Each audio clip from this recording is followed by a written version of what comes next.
Faktor-faktor yang mempengaruhi teori evolusi Darwin. Yang pertama, pendapat Charles Lyell dalam bukunya yang menyatakan bahwa batuan, pulau, benua selalu mengalami perubahan. Peristiwa ini kemungkinan juga terjadi pada makhluk hidup. Kemudian pendapat Thomas Robert Malthus dalam bukunya yang menyatakan kecenderungan kenaikan jumlah penduduk lebih cepat daripada kenaikan produksi pangan.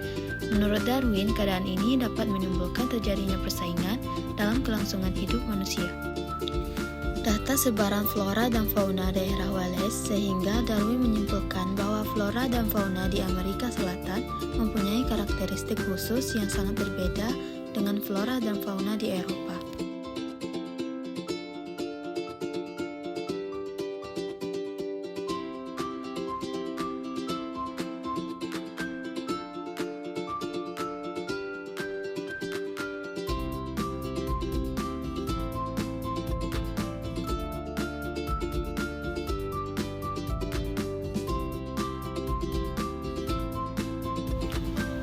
Pengamatan Darwin ke Kepulauan Galapagos, ia mengemukakan berbagai bentuk burung finch. Terjadinya variasi tersebut terjadi karena perbedaan jenis makanan. Hal-hal pokok mengenai evolusi Darwin yang terdapat dalam buku yang berjudul The Origin of Species by Means of Natural Selection, yang mana di muka bumi ini tidak ada individu yang benar-benar sama, dan juga suatu individu harus berjuang mempertahankan hidupnya agar bisa berkembang biak. Setiap populasi cenderung bertambah banyak. Pertambahan populasi tidak berlangsung terus-menerus karena terjadinya seleksi alam, sehingga hanya individu yang mampu bertahan yang bisa hidup. Kemudian teori evolusi jerapah menurut Darwin, yang mana hanya individu yang mampu bertahan yang bisa hidup. Hal inilah yang menyebabkan adanya perbedaan teori evolusi jerapah menurut Lamarck dan Charles Darwin. Lamarck menyatakan bahwa tubuh jerapah akan berkembang sesuai adaptasi dengan lingkungannya, sedangkan Darwin mengemukakan adanya proses seleksi alam yang berlaku. Berkat pemikiran-pemikirannya, Charles Robert Darwin dinobatkan sebagai Bapa Evolusi. Sistem adaptasi pada hewan.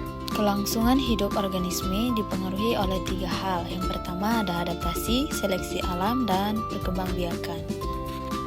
Dengan beradaptasi, makhluk hidup yang mampu bertahan bisa melangsungkan kehidupannya, sedangkan yang tidak mampu bertahan akan punah. Apa sih adaptasi? Yaitu kemampuan makhluk hidup untuk menyesuaikan diri dengan lingkungan hidupnya.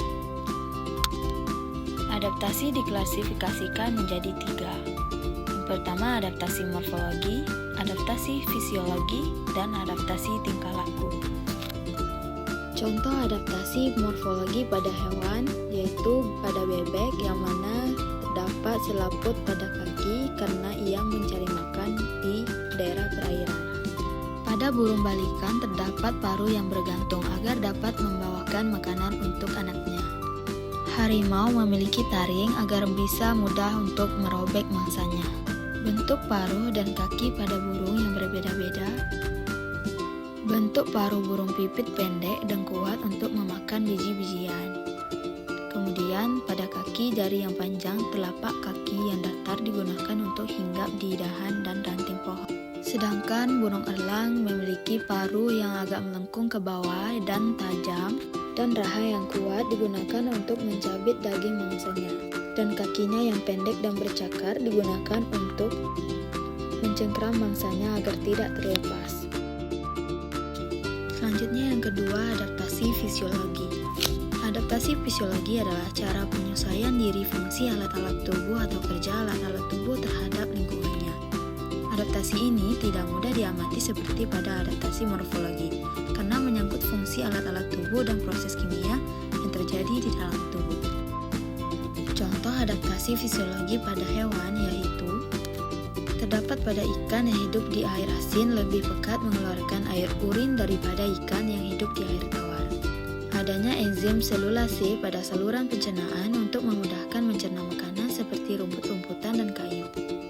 Contoh hewan pemakan rumput yaitu sapi, kambing, dan kerbau. Contoh hewan pemakan kayu seperti rayap. Kemudian hewan penghisap darah memiliki zat antikoagulan, anti pembeku darah yang berfungsi agar darah yang dihisap tidak membeku dan tetap mencair. Contohnya nyamuk dan kutu. Yang ketiga ada adaptasi tingkah laku.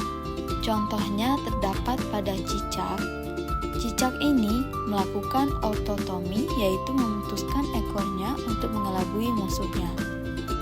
Kemudian bunglon bila merasa terancam akan mengubah warna tubuhnya sesuai dengan lingkungannya agar dapat lebih mudah mendapatkan mangsa.